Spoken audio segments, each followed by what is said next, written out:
Mesdames, Messieurs, le plaisir est toujours le nôtre de vous savoir devant vos petits écrans pour suivre ce programme de Gabon 24, le débat du 12-15. Comme depuis le début de la semaine, nous parlons de ce projet de nouvelle constitution qui sera adopté ou non au soir du 16 novembre prochain, nous parlons cette fois du retour aux sources, un préalable à l'éclosion d'un nouvel État. C'est le thème qui nous réunit cet après-midi sur vos antennes. Et pour en parler, nous avons deux invités. Le premier, lui, c'est François Mabende. Il est traditionnaliste. Monsieur, bienvenue. Merci, bonjour et bonjour aux téléspectateurs. Voilà, c'est un plaisir de vous avoir comme invité. Et à vos côtés, nous avons Akou Mbaela. Il est également traditionnaliste. Monsieur, bienvenue. Mbolo Samba.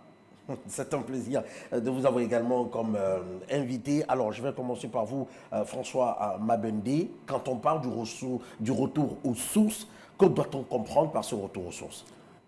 Le retour aux sources, en fait, c'est la question que je voulais vous renvoyer, parce que lorsque vous parlez de retour aux sources, je voudrais poser la question de savoir qui retourne aux sources. Est-ce que ce sont les textes ou ce sont les humains?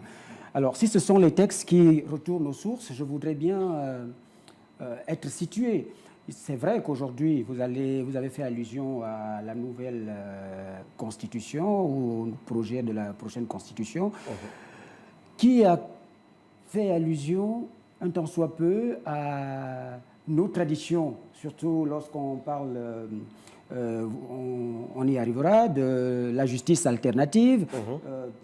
Ça peut laisser entendre que désormais, dans le système judiciaire de notre pays, eh bien, on aura droit à avoir des traditionalistes, des ngangas, des divinateurs venir accompagner, aider la justice à déceler certains manquements ou certaines indélicatesses.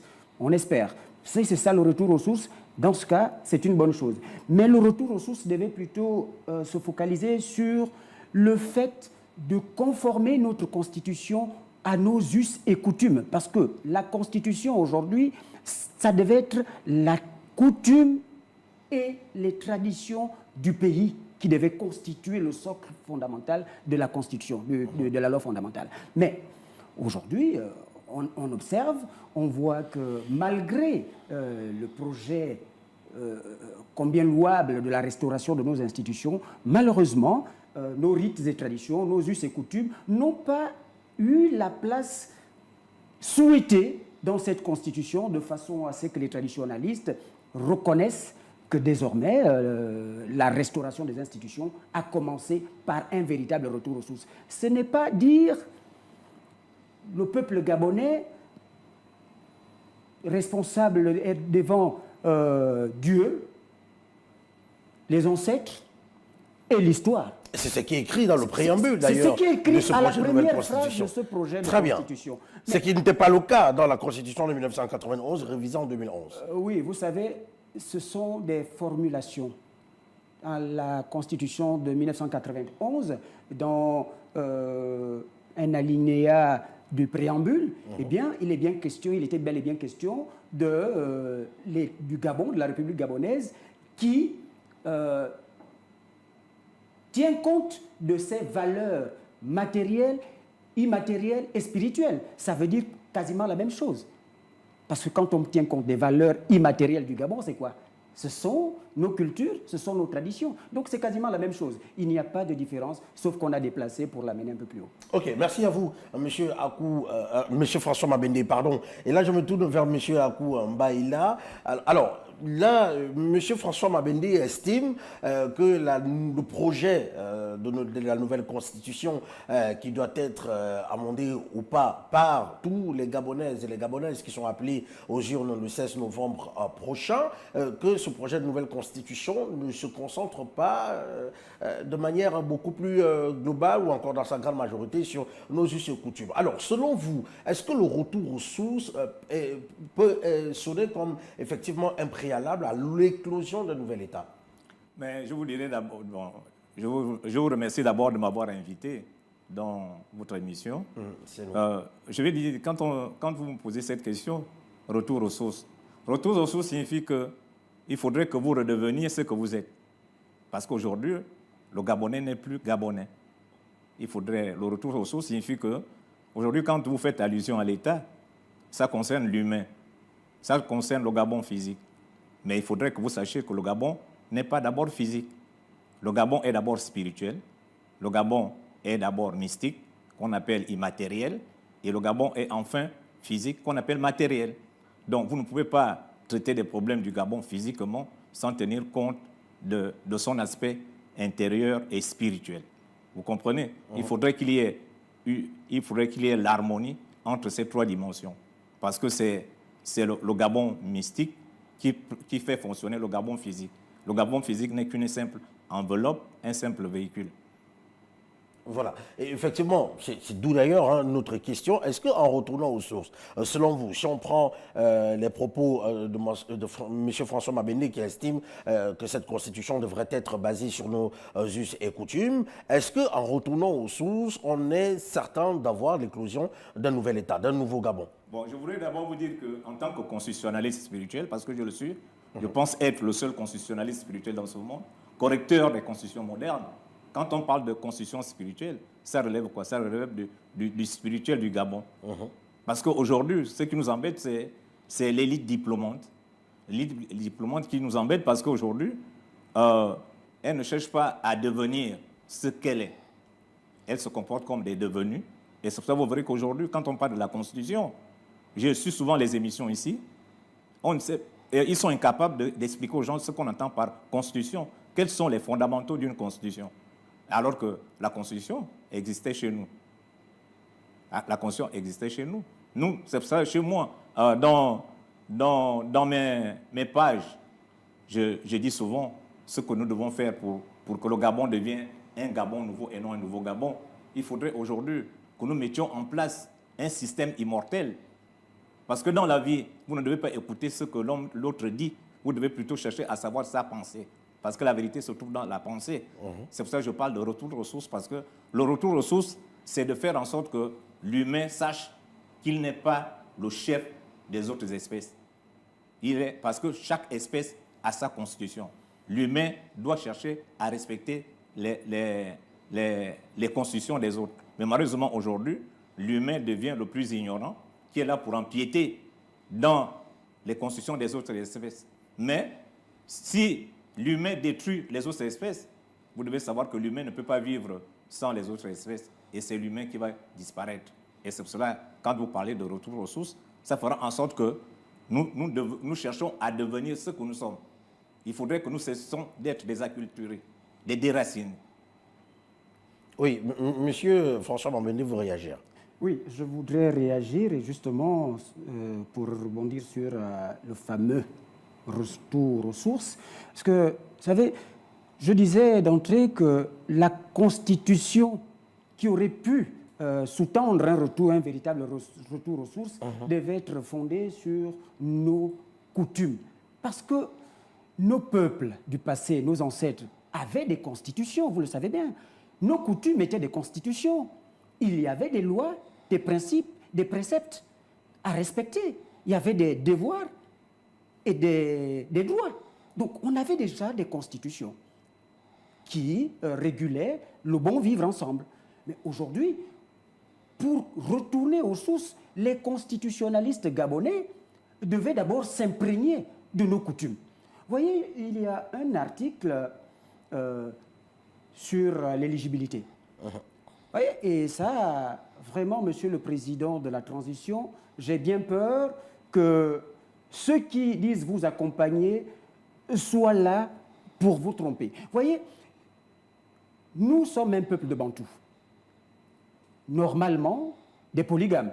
Je ne dis pas ça pour taquiner mon épouse, mais bon, normalement des polygames. Mais vous voyez, dans la Constitution, on dit, pour être éligible, il faut être mari d'une femme. Je ne sais pas si vous avez relevé cette subtilité. On n'a pas dit qu'on peut être polygame. Vous voyez là, ce sont des petites failles. Vous voyez, quelque part, le dernier article de cette Constitution, comment on appelle cette partie-là, la partie transitoire, voilà. Il est dit, pour coller à l'éligibilité du président de la République ou bien à la limitation des mandats, la limitation des mandats, on dit 2 mandats de 7 ans non renouvelables. il est impossible de briguer 3 mandats successifs. Mais vous voyez la subtilité des constitutionnalistes gabonais, j'ai envie de dire, comme disait mon frère ici, notre élite, ils mettent le dernier texte, c'est-à-dire quand vous avez fini de tout lire, vous êtes fatigué, vos yeux commencent à s'affaiblir, le dernier texte vient dire la constitution que nous votons le 16 ne rentrera en vigueur qu'après l'élection présidentielle. Ça veut dire que cette constitution n'est même pas urgente parce que elle ne va pas, ce n'est pas cette constitution qui va guider la prochaine élection présidentielle, c'est plutôt la charte. Où est l'urgence de cette constitution? On pouvait encore prendre du temps de repartir à la source de nos rites et de nos coutumes pour élaborer une constitution qui colle au peuple gabonais. Mais déjà, M. François Mabende, sur l'éligibilité du président de la République, il ne s'agit pas d'une femme, le nombre une, pour parler de ce que vous étiez en train de dire tout à l'heure, mais on parle d'une femme gabonaise. Vous connaissez la subtilité des juristes gabonaise. Donc c'est une précision pour parler que votre femme doit être gabonaise. Il ne s'agit pas du nombre. C'est une subtilité. Oui, monsieur Akou. Monsieur Roland, Monsieur Akou, nous vous en ce écoutons. qui concerne l'éligibilité. L'éligibilité, oui. Je vous dirais déjà que moi, je suis pour que ne peut être candidat un Gabonais normal. Un Gabonais normal, c'est celui qui est assis dans sa tradition. Aujourd'hui, quand on parle de binationaux, moi, je dis je préfère un binational que de quelqu'un qui est dans la franc-maçon. Parce que la franc-maçonnerie, un franc-maçon ne peut pas permettre à ce que le peuple soit heureux. Je le parle en tant que spirituel.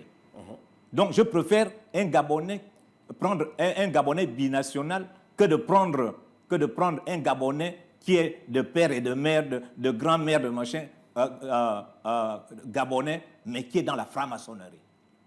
Bon, là, vous comprenez? C'est votre point de vue, monsieur. Non, je parle de mon point de vue. Mais effectivement. Et je vais encore dire quelque chose. Oui. Le dialogue national inclusif a mis en place dans la sous-commission, dans la commission politique, la sous-commission régime politique. Ils ont mis sur la table 2 régimes, un régime présidentiel et un régime parlementaire. L'expert constitutionnaliste que vous aviez fait appel a accepté le régime présidentiel, soit disant qu'il y a eu plus de contributeurs. C'est comme si on vous disait 4 moins 5 est égal à 1, et l'autre dit 4 moins 5 est égal à moins 1. Vous allez dire non, je préfère celui qui a dit 1 parce qu'ils étaient majoritaires. Parce que le régime présidentiel signifie quoi dans le fond? Dans le fond, ça signifie que l'homme mâle est le procréateur, est le berceau, est le soubassement de la société. C'est ça le régime présidentiel. Je le dis en tant que constitutionnaliste. Alors que le régime parlementaire signifie dans le fond que la femme est le berceau de l'humanité. Vous comprenez? Ça, c'est donc déjà ceux qui ont dit, qui ont opté pour le régime parlementaire avaient raison parce que c'est le régime qui s'adapte même à nos valeurs traditionnelles. Parce que régime parlementaire signifie régime matrilinéaire. Et nous sommes les matrilinéaires, nous sommes les matriarcats. Mais comme ils ont les définitions académiques et non les définitions fondamentales. Parce que la définition fondamentale, c'est la forme. Et c'est la forme qui reproduit le fond, et c'est le fond qui reproduit la forme. Mais la définition académique, c'est la forme. La forme peut être contraire au fond. Mais qu'est-ce qui commande entre la forme et le fond? C'est le fond. Donc, quand on dit aujourd'hui qu'on opte pour le régime présidentiel, c'est un régime qui existe depuis le 21 février 1961. Et c'est ce régime qui est à l'origine de nos problèmes. Parce que c'est le régime que le pouvoir politique français s'accapare de nos richesses naturelles. Pourquoi? Parce que le président, il suffit d'enlever un président. Parce que dans un régime parlementaire, il ne peut pas avoir de coup d'État. Mais alors que dans un régime présidentiel, il peut y avoir de coup d'État. Nous devons chercher à mettre en place un système immortel. Nos parents, dans la tradition bantou, nous étions dans un système immortel qu'on ne pouvait pas détruire. Vous comprenez? Mais malheureusement, aujourd'hui, demain, si le 8 passe, qui sera responsable? Je ne peux pas accuser le CTRI ou bien son chef parce qu'ils ne sont pas constitutionnalistes. Les responsables seront le Conseil constitutionnel national qui ont rédigé une constitution monarchique, une constitution luciférienne. Non, mais c'est pas cette constitution, ce projet de constitution, M. Akou Mbaïla, et je parle sous le contrôle de M. François Mabende, qui avait pris part notamment au dialogue national inclusif à Ngoudé, je crois peut-être. Non, j'ai jamais pris part au dialogue inclusif de 2024. Même si j'aurais bien voulu, en tant que traditionnaliste rompu à ces choses-là, parce que j'ai participé à plusieurs dialogues, je dis quand même, s'il s'agissait des décisions ou des recommandations du dialogue, la Constitution devait être autre que celle que nous avons. Parce que le Pourquoi dialogue, le dites-vous? Je le dis sur la base des recommandations qui ont été publiées, pour dire que s'il fallait tenir compte d'abord des mémorandums déposés par le peuple gabonais à la demande du Premier ministre et du dialogue inclusif, la Constitution ne devait pas être celle-là. Et la preuve, c'est qu'on nous a donné un premier jet de la Constitution qui avait environ 190 articles. 194. 194 articles.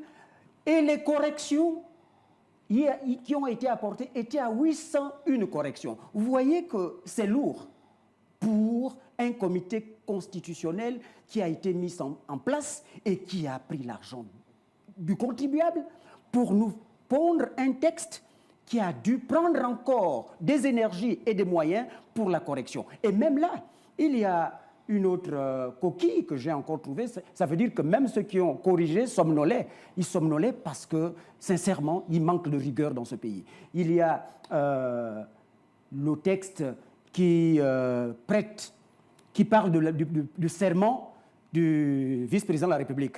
Ce texte parle de l'article 50 ci-dessus. Alors, l'article 50 ne peut pas être au-dessus de l'article 49. Ils auraient dû écrire l'article 50 ci-dessous. Vous voyez, ce sont des petites coquilles comme ça qui font que ceux qui ont corrigé étaient en erreur. Mais alors, je voudrais continuer. Monsieur François... Monsieur Roland. Oui, monsieur Akou Mbaïla, permettez à ce qu'on puisse revenir un peu, parce que c'est vrai que vous donnez votre point de vue en ce qui concerne le projet de la nouvelle Constitution. Quand vous parlez de nouveau État...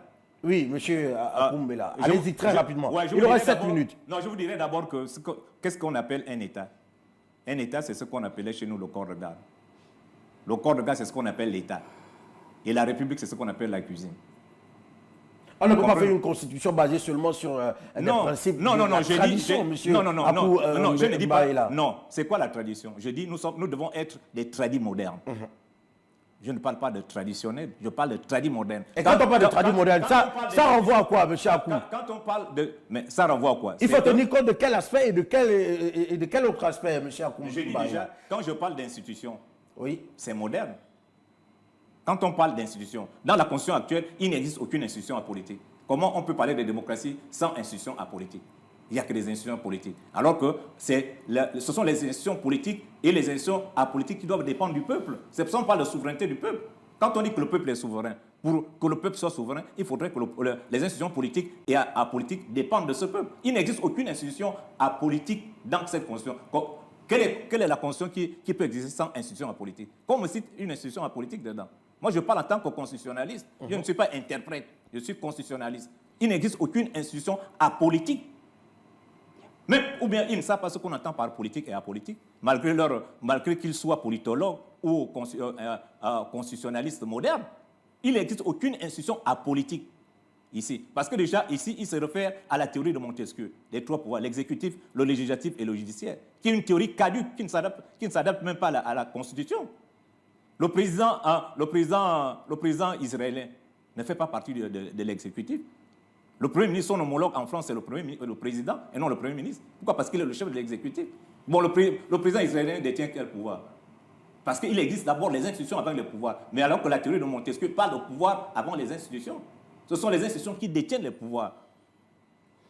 Voilà, monsieur Akou Mbaïla et monsieur François Mabende, il y a quand même un élément important qu'il faut relever et que vous-même vous aviez eu à toucher du doigt à l'entame de vos propos sur ce plateau. On parle notamment du chapitre 1 des principes généraux de la justice, notamment à l'article 112 qui dispose que des modes alternatifs et traditionnels des règlements des différends sont autorisés dans les conditions déterminées par la loi.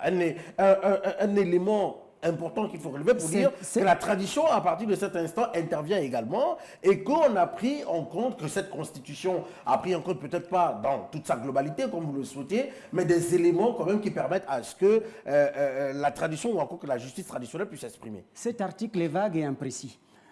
Pour dire quoi?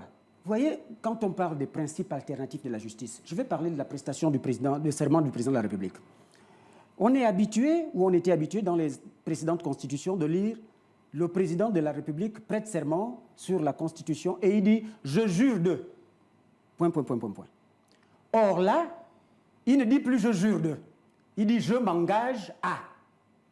Vous comprenez qu'il y a des principes de justice qui ne collent pas avec notre tradition. Et au-delà de ceci, les traditionalistes, nous qui sommes des initiés, des grands initiés, nous avons nos rites et traditions. Pourquoi jurer sur un tas de papier, constitution soit-il, au lieu de jurer sur une représentation d'un de nos rites, ce qui ferait que les gens qui auront les responsabilités dans ce pays vont avoir peur de la rigueur des rites et de nos rites et traditions. Voilà le retour aux sources. Commencez par dire, bon, celui qui va avoir la responsabilité dans l'appareil étatique va jurer soit sur le Mwiri, sur le Njobi, sur le Bundu, sur le Mungala. Vous allez voir qu'il y aura moins de détourneurs, de voleurs et de bandits. Monsieur François Mabende, nous sommes un pays laïque où nous avons plusieurs religions qui peuvent s'exprimer. Il n'y a pas que des traditionalistes. Et monsieur Akoumba, il le disait tout à l'heure, la constitution du Gabon doit tenir compte de tous les aspects parce qu'il faut être tradit moderne. À partir de cet instant, si on a une constitution qui est basée dans sa globalité sur les traditions gabonaises et que le président de la République doit jurer sur le Mwiri et tout ce que vous venez de citer, et que diront par exemple les chrétiens et toute autre obédience qui ont effectivement cette légitimité de pouvoir fonctionner et s'exprimer en République gabonaise. Je parle ainsi parce que vous avez donné le thème « Retour aux sources du Gabon ». Aux sources du Gabon, donc le terroir. Nos rites et traditions, c'est notre source.